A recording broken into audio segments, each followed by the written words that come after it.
Hey there, Dominique Henderson here. In this episode, Dr. Dave Yeske shares why becoming a CFP could be worth it for career changers and why he believes financial planning is here to stay as a profession. He and I also dive into the discussion of the cost of the journey in the form of the checks you might write and the time you might spend to help you determine if this will be a worthwhile career choice for you. Finally, he gives some really great insight for what a career changer should be looking for in a financial planning program. Look, making the decision to become a certified financial planner is not one to be taken lightly. It requires a lot of hard work, a lot of dedication, and so much perseverance. So, my hope is that this episode gives you some things to think about. And if, by the way, it does, would you mind letting me know on the platform you're watching or listening on? You know, those likes, those shares, those comments, they prompt this platform or any other platform that you're listening on for that matter to put this content in front of others that may benefit from this. Okay, now for the conversation. Welcome to another episode of Conversations for Financial Professionals. I'm Dominique, and today we are talking to the great Dr. Dave Yeske. Dave, you hold a doctorate in finance from Golden Gate University, as well as an MA in economics and a BS in applied economics from the University of San Francisco. And you've been practicing financial planning since 1990. I was still in high school, but I'm dating myself here. Let me not do that yet. Or not dating yourself. You are the past chair of the Financial Planning Association and have been named a top advisor by Bloomberg Wealth Manager. You've also been quoted in national media, including the Wall Street Journal, the New York Times, Business Week, Newsweek, USA Today, Investor Business Daily, San Francisco Chronicle, and the Journal of Financial Planning. You've also appeared on CBS, CNBC, CNN, and NBC News. Dave and the Yeske Buoy approach to investing were profiled in the Wall Street Journal in 2009 and again in 2010 on the science of financial advising. In 2019, you were also recognized by Investment News as one of the most influential people in helping to shape the financial planning profession. You've also written a feature for articles in the Research Magazine, San Francisco Magazine, and the Journal of Retirement Planning. You co-authored with Alyssa Buoy, CFP, Policy-Based Financial Planning Provides Touchstone in a Turbulent World, which was published in July 2006 in the Journal of Financial Planning. The journal has also published your most recent collaboration, which is Evidence-Based Financial Planning to Learn, like a CFP, which appeared in November, the 2011 issue. And the doctoral research that you've been doing was published in the Journal of Financial Planning in September 2010 under the title Finding the Planning in Financial Planning. Dr. Dave, you have contributed 13 chapters to the CFP Board's Financial Planning Competency Book, published by John Wiley & Sons of April of 2013. You and Alyssa have also contributed a chapter called Policy-Based Financial Planning, Decision Rules for a Changing World to Investor Behavior, the Psychology of Financial Planning and Investing, published in 2014 by Wiley Finance. In 2017 of October, you were awarded the prestigious P. Kemp Thane Jr. Award, which is the financial planning profession Lifetime Achievement Award. Your contributions as a thought leader in the profession through your writing, presenting, and teaching, and your dedication to mentoring future generations of planners through your longtime role as mentor and dean of the FPA's residency program. Your involvement at the Golden Gate University spanning more than 2 decades were highlighted as you received the award. You're also practitioner editor of the Journal of Financial Planning, and you sit on the board of trustees for the Foundation for Financial Planning. You also hold an appointment as distinguished adjunct professor at Golden Gate, a Gino School of Business, where you are the director of the university's financial planning program, and you also co-teach the Capstone Cases in Financial Planning course with Alyssa. You've also served as the chair of the Financial Planning Association PAC in 2005 and 2006 and chaired FPA's Research Center team and its academic, doesn't really matter, right? So many credentials here, man. I mean, golly, I'm going to be here all day reading your bio, but I want to give you your flowers, man. Welcome to the podcast. Thank you. Glad to be here. Yeah. I've been actually trying to finagle this for some time, and when I got to the theme of this season, which is talking about the profession of financial planning from the lens of more or less academia, I talked to a mutual friend, Sandra Davis, and she was like, "You got to get Dave on." So here you are, and I'm Here I really eager am. for the conversation. Looking forward to it. So this arc of the conversation, we'll start with this career changer dilemma. It is a long journey. It is a marathon. It's not a sprint. Um, Having looked at all the, let's say, the twists and turns of your tenure along this path, I'm pretty sure you have a lot of great insight. But before we get to that, let's talk about how you started in the planning profession. Like what sparked your interest to go down this? Because it wasn't even really a planning profession per se when you were trucking down this path. What started you here? So back in, I did have a bit of a circuitous path to find my way to financial planning, and along the way, I was managing general partner of a commercial mushroom farm. Believe it or not, Pacific Coast Mushrooms Limited. We were growing and shipping 1 million pounds a year at our peak, just I not have no profitable. context for if that's a lot or a little or Well, 1 million pounds a year of anything is a lot, I think, but fair enough. Fair enough. but not profitably. Um, but I'd been studying economics, and I ended up moving to the city, to San Francisco, and working on the options trading floor of the Pacific Stock Exchange, which was interesting, but not a place I wanted to build a career. And then I worked for an insurance company. I worked for the Paul Revere Insurance Group, and my job was to call on anyone who had a life and disability license. And back in the 80s, that was everybody, including pretty much every CFP on the face of the earth. Not so much now.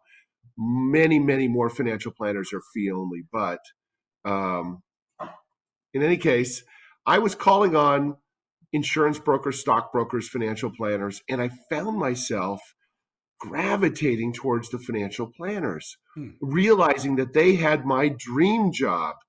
And so in the late 80s, I started studying. I got my CFP, and literally the minute I got my CFP, I think it was May of 1990, I quit and opened my own office.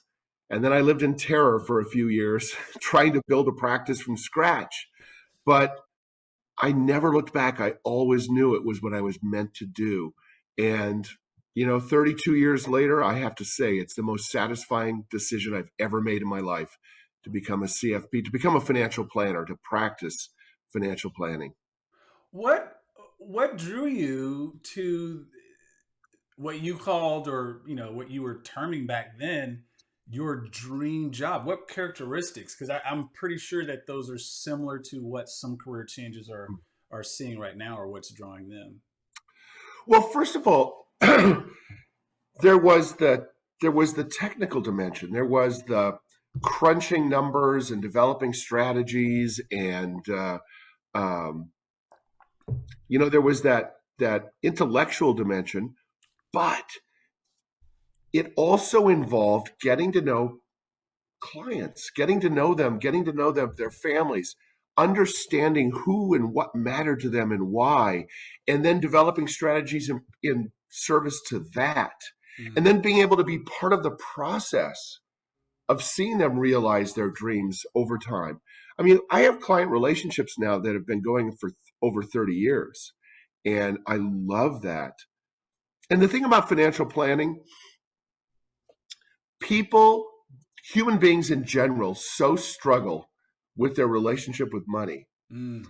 that to have a guide, to have a Sherpa, to take them through this terra incognita, this terrain they don't understand, really means a lot to them.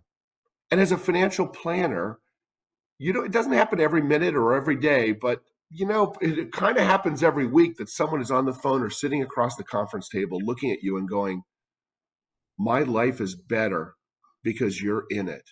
Mm. And that's a pretty satisfying thing. Yeah, you bring out a lot of points here. I'm trying to see what rabbit trail I want to hop down. I think this level of satisfaction, it's not totally altruistic because we do get paid for it, but at the same time, though, there is something about, and I explained it this way with one of my guests, is, I have a son that's in basic training right now, and he's been calling home like every week that they give him phone privileges. And to hear his maturity as a man, knowing that I planted a lot of those seeds as his father, hearing that come back to me now by the conversations we're having is a very gratifying thing. And I make that akin to the work we do as financial planners, because as financial professionals, we are giving advice. We're throwing stuff out there all the time that may be heated or not. But then when people benefit from that, oh man, there's such a high that comes with that you're just like, it's just incomparable. And I think that's maybe what you're alluding to, the feeling that you're explaining. No question. No question. I mean, the thing is that, I mean, you're right. We get paid for what we do. We all make a good living as financial planners, but we get to spend every day building relationships with people who become a part of our lives, and we become a part of their lives. And, Dick Wagner was one of the great philosophers of our profession. He talks about financial planning as being, he talks about money as being the greatest secular force on the planet. And it's true. And in his last book that he published before his premature death, Financial Planning 3.0, he talks about the fact that money is mentioned more times in the Bible than God. I mean, human beings have struggled forever with their relationship to money. And it's because money is the material means through which money is the means through which we interact with the material world. So of course it dominates all of our thinking. Who are the high priests of money? Honestly, it's financial planners. It's not economists. Economists view money in a very cold and honestly non-human way. Even though the economy is in fact nothing more than the aggregate behavior of human beings. But financial planners understand money at an intimate level. They understand how money interacts with the lives of individuals. And that's a very special skill. We are called upon to help people come to terms with money in their lives. No, and it's a really, I'm sorry. It's an important calling. Okay, real quick. Have you had trouble finding resources during your journey to become a financial professional? I mean, have you wondered, is there somewhere I can just find all the information and, the inside scoop that I need? If you've been wondering how to avoid all the pitfalls of bad advice, including wasted time and money, I want to invite you to join us in the Jumpstart community. What is the Jumpstart community, Dominic? Well, I'm glad you asked. It's a place where we're bringing together like-minded individuals who are dedicated not only to finding their place in financial services, but actually growing their careers and striving for greatness, so that together we can change lives and become the superheroes of the financial services industry. Look, I know that's a big ask, but if that sounds like something you'd be interested in, then make sure you visit us at www.jumpstartcoachinglab.com. That's www.jumpstartcoachinglab.com, and we'd love to have you. Okay, now let's get back to the conversation. No, you're speaking to something that I think is, and I don't know if people will get offended at this, but it's very spiritual in a sense, because money is so spiritual, and even going on the tangent that you mentioned about the mention of money in the Bible as many times as it is.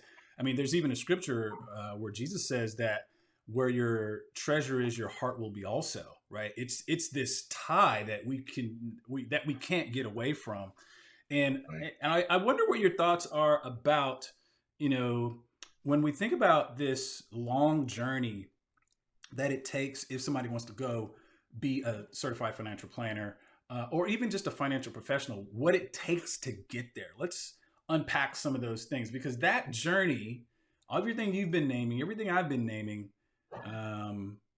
has a cost. Right? It has a write some checks cost, and it also has some other intangible things. And I wonder if you can kind of speak about that, because you have an interesting seat, overseeing one of the really great programs in the nation, What are some of the things that you guys are teaching the career changers about that cost, and how are they absorbing that? Well, gosh, I mean, you're such a great question, and it opens up such an amazing uh, topic. The thing is, you can you can go to a program, you can go to a certificate program online. There are hundreds of them that will teach you minimally what it takes to pass the CFP exam. That's okay, but it's not the ideal. What we try and do at Golden Gate, and what a lot of programs across the nation do. There are land grant universities nationwide that are teaching these programs, that are teaching financial planning, and have been for many, many, many years. And what we all try and do at our best is acculturate students into this profession, is to teach them not just the the technical dimension, not just the minimum necessary to pass the exam, but help them understand what it means to be a financial planner, what it means to be in a helping profession, what it means to help individuals and families achieve their dreams, achieve their goals. The thing is I would argue that all day long that financial planning is the most important profession on the face of the earth. Because here's the thing, when people think about a profession, what do they think about? They think about law and they think about medicine. And why do they think about that? Because there's been a million television shows built around the practice of medicine or built around the practice of law. And there have been no television shows that I'm aware of built around the practice of financial planning. And yet, vastly more people will be subject to a bad financial outcome than will ever be subject to a dread disease or a bad financial or a bad legal situation. Financial planners are the ones who can help people plan for educating their kids, care for aging parents, plan for a comfortable retirement, and take away the anxiety that the thought of money has in almost everyone's lives. Financial planners are the ones who can do that. Financial planners are the ones who can do that for everyone. I mean, this is the thing that is so powerful, Yeah. is that we are the ones, as Dick says, we are like I don't know what you want to call it, the pastors or the high priests of money. And money is the fundamental fact of everyone's life because it's how they survive. It's how they interact with the material world, and they don't understand it. And it's a source of stress and anxiety. And we can be the ones to mediate that. Yeah, it's interesting you say that. Just a little bit of a history lesson. Yeah, I was born in '76. 2 years, 3 years before that, ERISA law came out, and I don't know if You were people born really. at the time I was graduating from high school. So I don't know that a lot of people understand this, but just in my study about pensions, is largely the 401k came about as a way. One of the primary reasons was to get pension obligations off the balance sheets to make companies look more profitable. And people don't realize that that was actually at the expense of the consumer that uses the 401k as this vehicle, because financial literacy is not being taught in schools largely, and still not even largely. And here we are 40 something years later.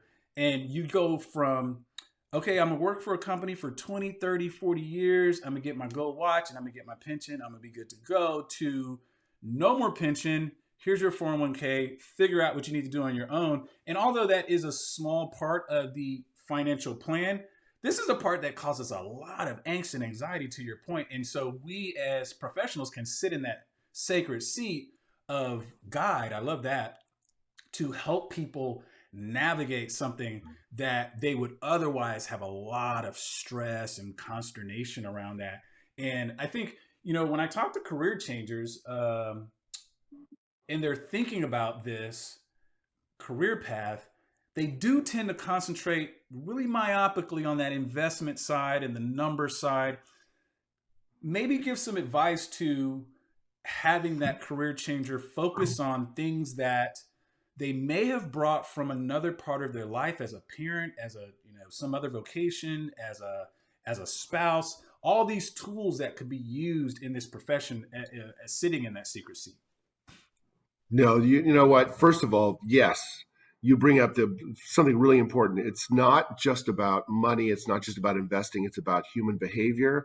It's about relationships. So I was just, I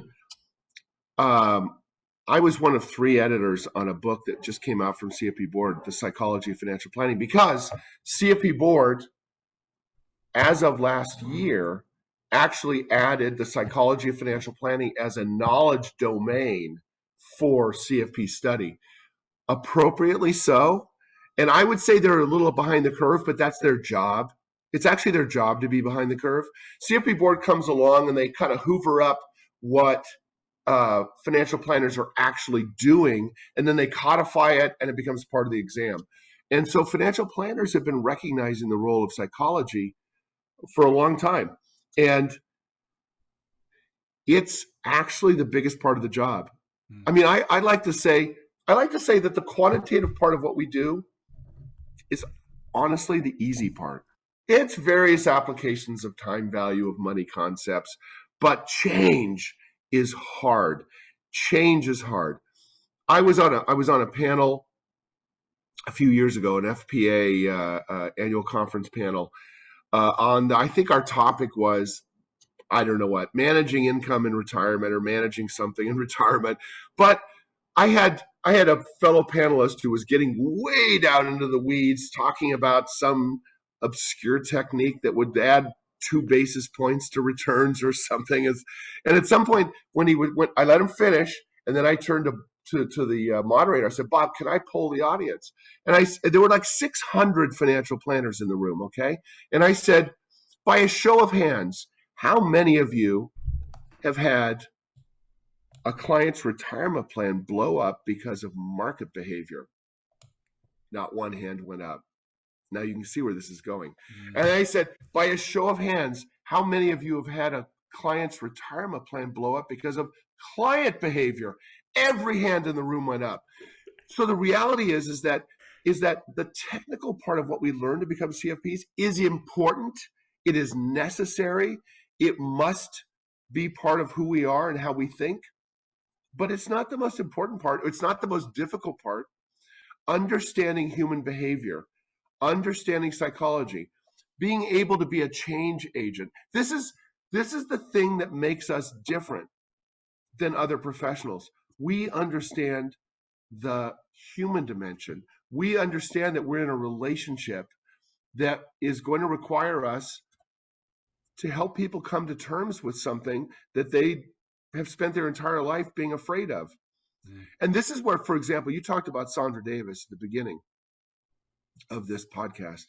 And Sandra and Rick Kaler and Elizabeth Jaton and Elisa Bowie, they're all part of a program at GGU that focuses on the human dimension, that focuses on the psychological dimension, the behavioral dimension. You know, we were one of the first programs ever to offer a concentration in financial life planning, which includes psychology and behavior and all the rest, because we recognize that this is actually the future of financial planning. Yeah. We're not going to abandon all of our quantitative skills. We must have those in order to practice financial planning. But we must also have the behavioral skills, the psychological skills in order to be effective financial planners.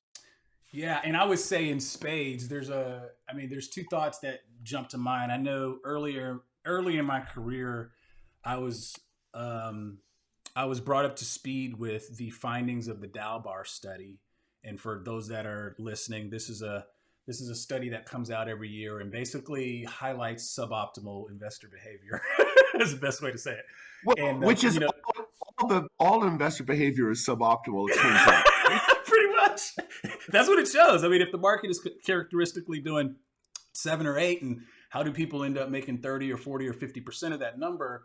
It's through behavior. And I think it highlighted a couple of things for me. I think the biggest takeaway, aside from knowing that humans will do what they want to do, even if it's not in their best interest, was my job as a planner, as a professional, if I want to make a difference in the lives of my clients, was I was going to have to gain their trust at a level that they would heed the recommendations that I gave them, the advice. They would value my position in their life as their advisor, so much so that they would, even if it came down to just the basis level of, well, Dominique said not to do that, or Dominique said to do that.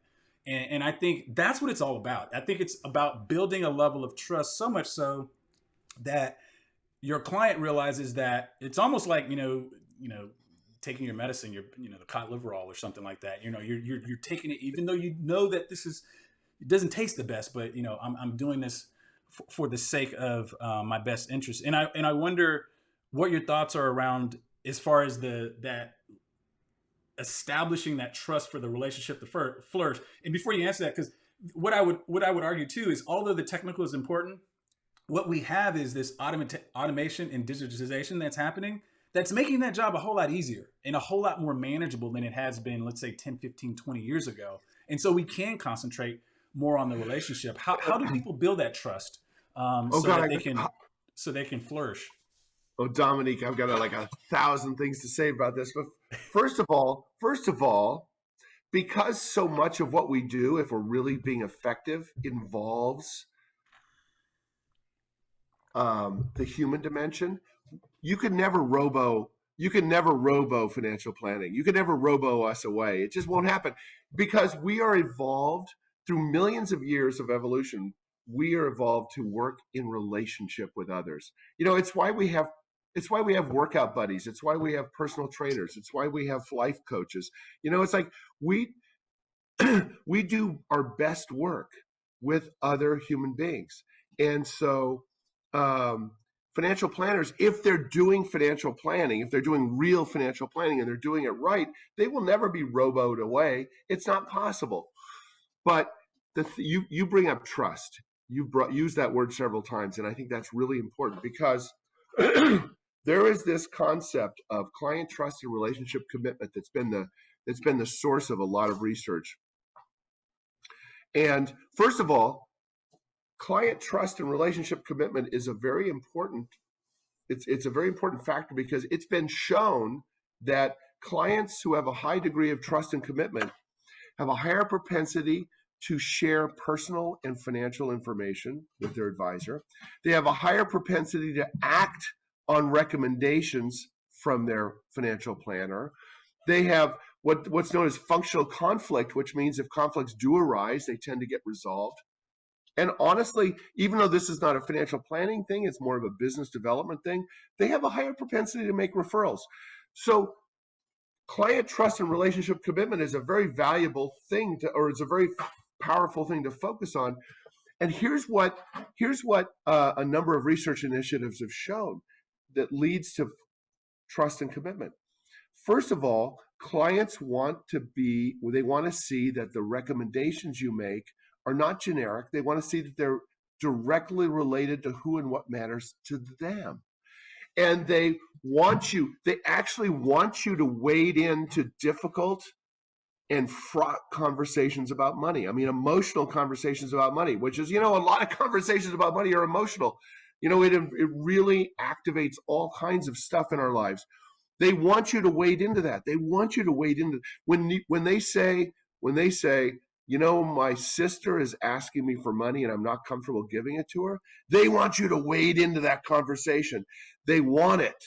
They don't want you to shy away from it and say, oh no, that sounds kind of scary. They want that.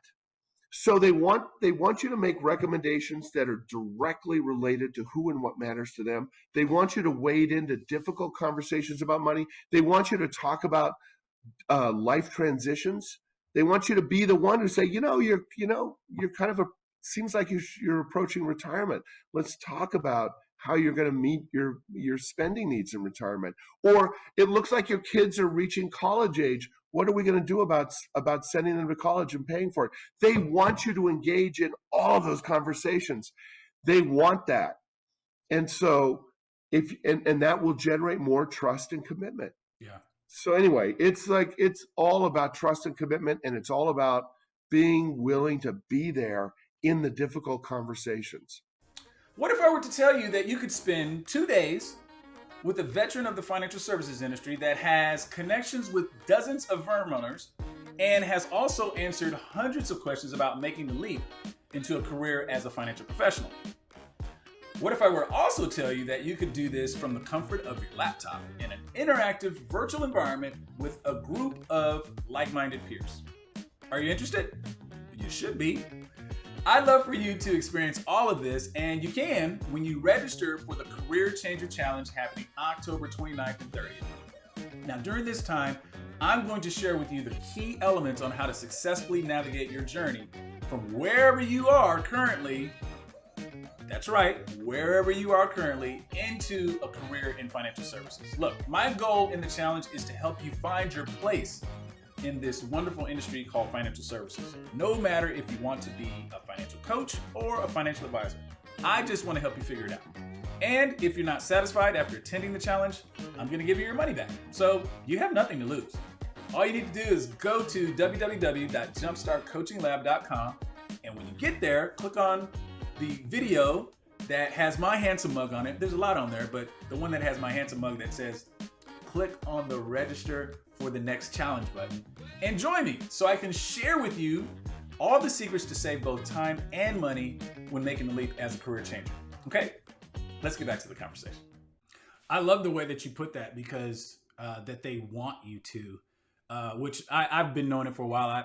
I've been a part of some of these discussions, debates between the talking heads about, what's the value of financial planning in the profession with the automation and technology. And I had a conversation some years back with Calvin Williams, who's got one of the first Black-owned robo-advisors, and we had this conversation. He was like, digitization and technology and automation is there to help facilitate the tasks that are mundane and routine for the advisor to spend more time in the relationship. And this is a computer scientist saying this. And so, financial planning is here to stay for those that have questioned that. Here's a question though for you.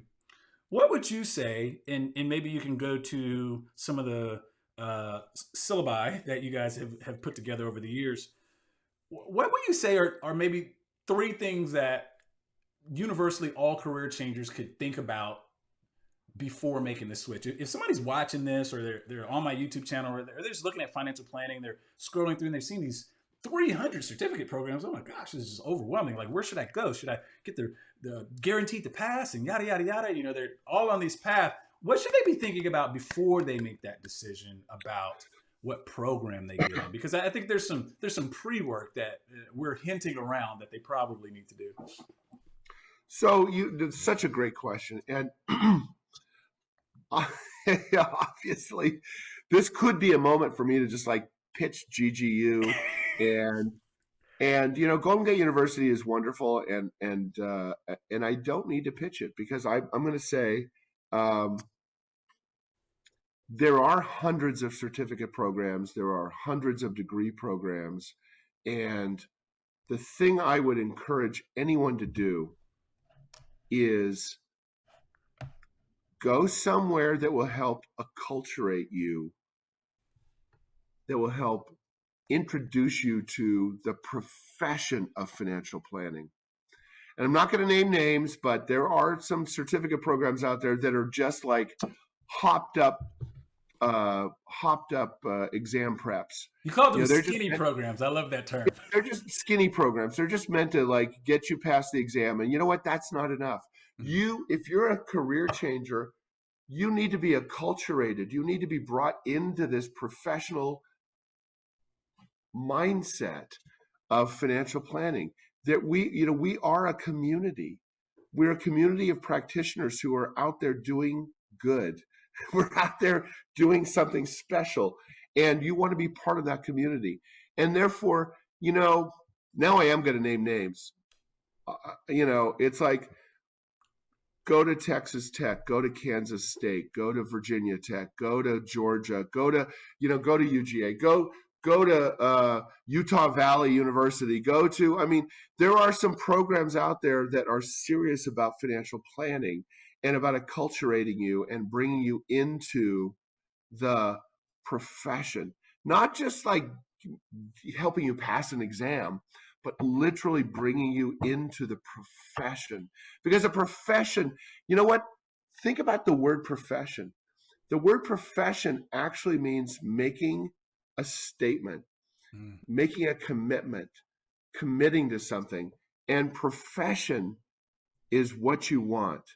And therefore you really have to be somewhere where it's not just about passing the CFP exam. That's a minimum necessary condition. That is the gold standard. You have to pass the CFP exam. Don't think you're going to be a financial planner without being a CFP, okay? Just don't. But don't think just passing the exam is all that's necessary. I will actually admit, I will confess that 32, 33 years ago, when I was preparing to enter this profession, I was thinking about starting a business. And I had like a checklist, I had my checklist, and it was like, okay, got to get registered to do this, got to get registered with the SEC, got to get registered with the state, got to rent an office, got to start a corporation, got to blah, blah, blah. I had a checklist. And one of the checklists was, got to have a credential. And then I actually started to study for the CFP. And somewhere along the way, studying for the CFP exam changed me and changed my perception of who I was going to be and what I was going to do. And I suddenly realized, no, I'm embarking on something bigger than what I originally thought. Wow. Yeah. And that bigger thing was going to really matter. It was going to make a difference for me and for my clients. I was going to make a difference in the world. And then, of course, then I did all my volunteer work with the FPA and was on the national board and met my future spouse and was president and chair. And now I'm on the foundation board. And I've done all this volunteer work because I had no choice. Yeah. Because I had no choice. Yeah. Once you get sucked in to this thing, once you start to believe that it matters, and it does, you can't help yourself. You get sucked in everywhere to trying to move this whole enterprise forward. Anyway, I'm not sure I even answered your question, but no, but you bring up something about this level of acculturating or indoctrinating a career changer into the mindset of a planner. And I think about what we're trying to accomplish in the Jumpstart Coaching Lab, which is giving people not only just a preview of what this looks like to make sure they make the right decision, because I'm fully aware of the cost of opportunity cost. And for people to, I tell this story, it's true, I never use her name, but well, I guess it's a female now. But I talked to somebody early in my consulting days on the Jumpstart side, and the conversation went something like, so what's your plan for getting into the industry? Well, it's like, I'm going to pass the CFP exam and people are going to see that I passed the CFP exam and they're going to give me a job. And I was like, well, it doesn't actually work like that. And so I started there and I go, I wonder how many people are getting caught up in the great marketing message that the CFP Board of Standards did with showing, and getting public attention or awareness around the marks. Totally great. But let's not forget the focus. Let's not, miss what they say, the forest for the trees, right? Let's see the big picture here. And what I attempted to start doing is showing people all the different ways you can contribute in this industry, whether you're sitting in front of a client or not, right? There's going to be so many different roles in here. And so I looked at that as kind of the career changer dilemma that I wanted to solve and help people realize, as an aspiring financial professional, these are some of the things you need to be thinking about, because there are so many, first of all, transferable skills that you have as a career changer, whether you used to be a stay-at-home mom or, in STEM professions or whatever. We're going to find out how we're going to resource all that kind of stuff and kind of salvage it into a skill stack that you can transfer into this profession. Salvage it. I love it. I don't believe in starting from scratch on some of these things. And I think that, well, you know what, I'm sorry to interrupt you, but I'm just going to say, the thing about career changers that is really powerful is that they have human skills. And human skills turn out to be the most important, not the only, important skills for a financial planner, but the most important ones. Yes, if you don't already have numeracy, you need to figure out how to do time value of money calculations. You need to understand a little bit about how the tax code works. You need to understand you need to have a handful of technical skills, but the most important skill is the human one. It's the ability to see human beings in their fullness and interact with them and connect with them and really have empathy for them. Wow. It's like Yeah. if you can't love your client, if you have a client you can't love, you should let them go. They should find another financial planner. As an aspiring financial professional or career changer, I understand you have a lot on your plate, right? If you're not in classes or studying for a licensing exam or listening to a really cool podcast or attending a conference, you're always doing something, trying to better yourself on this journey, right? Have you ever thought, I really wish there was a place I could be understood, a place where I could find my tribe and kind of talk about all the things that are going on with me during this journey? Well, there is such a place, my friend. It is the Jumpstart Community Roundup. Twice a month, you get the opportunity to share your wins, your losses, and basically whatever you need help with. It's a chance to kind of get encouragement and find accountability on your journey. And this is all included in your membership to the Jumpstart community. All you have to do is visit www.jumpstartcoachinglab for more information and to sign up. We'd love to hear your story and have you join us in this wonderful community of aspiring financial professionals. Okay, let's get back to the conversation now. I would even go further. If you have a client that you can't love, you have a client you can't serve. Mm-hmm. I would go that 100%. Far to say that. No, Dominique, I completely agree. 100% true. So, but this is the power of the career changer. If you're a career changer, maybe you've spent 20 years doing something else, but that something else has probably given you some really powerful people skills that will serve you as a financial planner. Mm. Now supplement those with the technical skills you need. Go to GGU or Texas Tech or Kansas State or UGA or Virginia Tech, or go wherever you're going to go, get your technical skills. But the human skills you've accumulated over the last 20 years, they will serve you well as a financial planner. Yeah, I can't agree more. Oh man. Yeah, I feel like I can go on and on and on. I want to bring this in for a landing. When you think about this, because I know there's probably a lot of ways you can go. This is a podcast to help empower tomorrow's financial professional with tools to serve their ideal client at the next level. In that context, what word of wisdom or words of wisdom would you want to leave with them? You've left a lot of great ones. So if you felt like you've already outdone yourself to this point, but I'm pretty sure there's more left in the tank. So go for it. I would say two things.